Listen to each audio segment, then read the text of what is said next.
Berham, kamu hari ini tidak membersihkan kamar tidur, dan sebagai hadiahnya, kamu mendapat semangkok kacang hijau kesukaanmu. Wah, Mama membuat Berham malu. Maaf ya, Ma. Tidak akan Berham ulangi lagi kemalasan ini.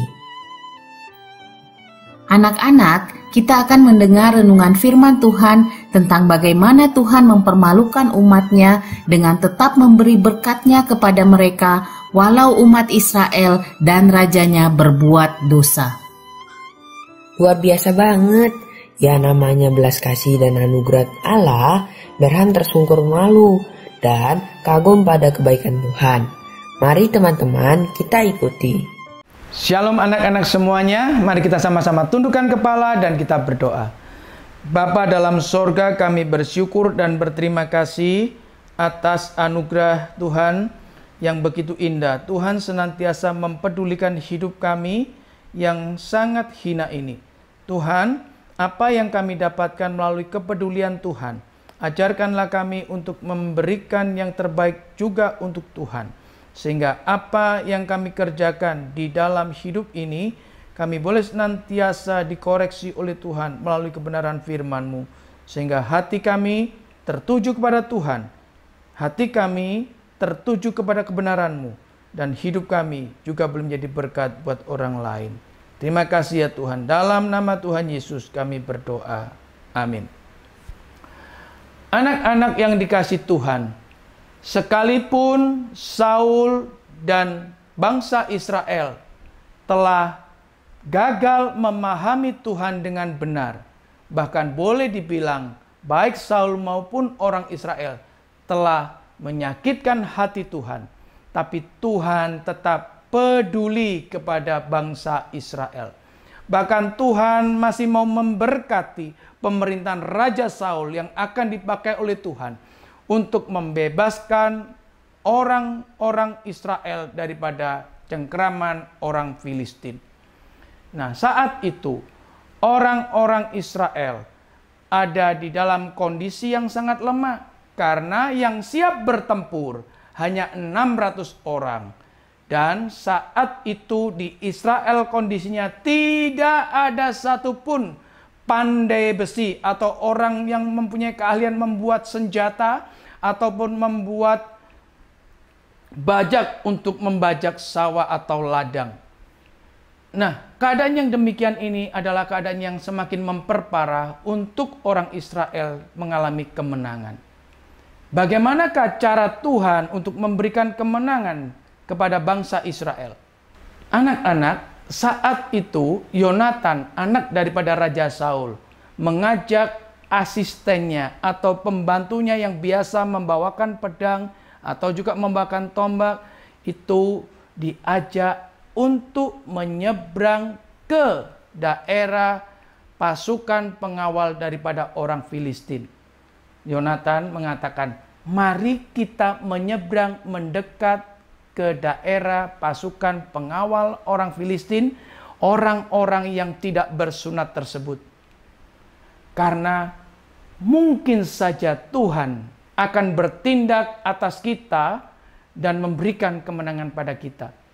Karena bagi Tuhan tidak ada yang sukar untuk menolong, baik dengan sedikit orang maupun dengan banyak orang. Nah, anak-anak yang dikasihi Tuhan, maka Yonatan melanjutkan pembicaraannya kepada pembantunya tersebut atau asistennya tersebut dengan mengatakan begini. Nanti kalau kita sudah sampai di sana dan orang-orang Filistin, pasukan pengawal tersebut dari atas bukit meneriakkan, berhenti, jangan naik. Maka kita harus berhenti di situ dan biarkan pasukan pengawal itu turun. Tetapi jikalau pasukan pengawal itu berteriak dari atas bukit, naiklah, maka kita naik, dan itulah yang kita ketahui, bahwa Tuhan telah menyerahkan orang-orang Filistin itu kepada orang Israel. Ini adalah satu kalimat yang luar biasa. Yonatan tidak mengatakan bahwa menyerahkan kepada dirinya, tetapi kepada seluruh bangsa Israel. Anak-anak yang dikasihi Tuhan, Setelah Yonatan mengatakan demikian, maka Yonatan bergerak bersama-sama pembantunya menuju ke daerah pasukan pengawal orang Filistin yang saat itu berada di perbukitan Mikmas. Ketika orang-orang Filistin melihat dari atas bukit, maka mereka mengira bahwa pasukan daripada orang Israel yang saat itu mengalami ketakutan dan bersembunyi di celah-celah batu, di lekuk-lekuk gunung atau di dalam goa-goa, mereka menyerahkan diri. Itu anggapan tentara atau pasukan pengawal orang Filistin. Tetapi terus Yonatan bergerak dan pasukan itu yang dari atas meneriakkan, "Naiklah, maka aku akan menghajar engkau." Waktu mendengar kalimat itu, Yonatan tidak membuang-buang waktu. Yonatan beserta pembantunya segera naik ke atas. Tetapi Alkitab mencatat bahwa ketika Yonatan naik ke atas, itu bukan naik dengan berjalan kaki, tetapi Alkitab mencatat dengan merangkak. Artinya Yonatan bergerak merayap ke atas dengan menggunakan tangan dan lututnya. Itu menunjukkan bahwa untuk mencapai kemenangan dan menuruti daripada suara Tuhan dalam hati Yonatan, Yonatan harus mengerjakan dengan penuh berat dan tantangan yang amat sulit. Tentunya lutut menjadi sakit, tangan menjadi sakit, tetapi Yonatan tetap kerjakan itu. Apakah yang akan terjadi ketika Yonatan mendekati tentara atau pasukan pengawal orang Filistin? Maka atas pertolongan Tuhan, Yonatan saat itu berhasil membunuh 20 orang pasukan pengawal orang Filistin. Ini satu hal prestasi yang luar biasa yang Tuhan kerjakan atas Yonatan di dalam hal ini. Anak-anak yang dikasihi Tuhan, yang perlu kau ketahui bahwa pasukan pengawal ini bukan pasukan yang biasa. Mereka adalah pasukan yang sangat terlatih dan mempunyai keahlian yang luar biasa. Tetapi Tuhan memakai Yonatan untuk boleh memukul kalah pasukan pengawal orang Filistin. Sehingga saat itu orang-orang Filistin mengalami ketakutan dan kegentaran. Anak-anak yang dikasihi Tuhan, melalui peristiwa ini seharusnya orang Israel menjadi sadar dan malu karena Tuhan masih mempedulikan orang-orang Israel sekalipun orang Israel ini telah menyakitkan hati Tuhan. Anak-anak yang dikasihi Tuhan, mari kita sama-sama menjadi anak-anak Tuhan yang tidak bermain-main dengan anugerah yang Tuhan berikan. Jangan kita menyakitkan hati Tuhan. Karena Tuhan itu adalah Tuhan yang mempedulikan hidupmu dan hidupku. Allah yang senantiasa memperhatikan dan mengasihi hidupmu dan hidupku.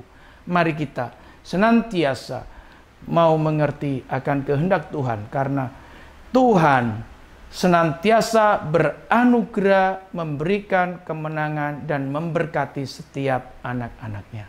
Amin. Mari kita tundukkan kepala dan kita berdoa. Bapa dalam sorga, kami berterima kasih untuk kasih setiamu. Tuhan senantiasa mempedulikan hidup kami. Sekalipun mungkin kami sering menyakitkan hati Tuhan. Tapi firman Tuhan hari ini mengingatkan kami supaya kami tidak bermain-main dengan anugerah yang Tuhan berikan. Kami tidak lagi mempunyai hati yang terus menyakitkan hati Tuhan. Tapi kami mempunyai hati yang terus boleh mempunyai kerinduan menyenangkan hati Tuhan. Terima kasih Tuhan untuk kasih setiamu. Terima kasih. Dalam nama Tuhan Yesus kami berdoa. Amin.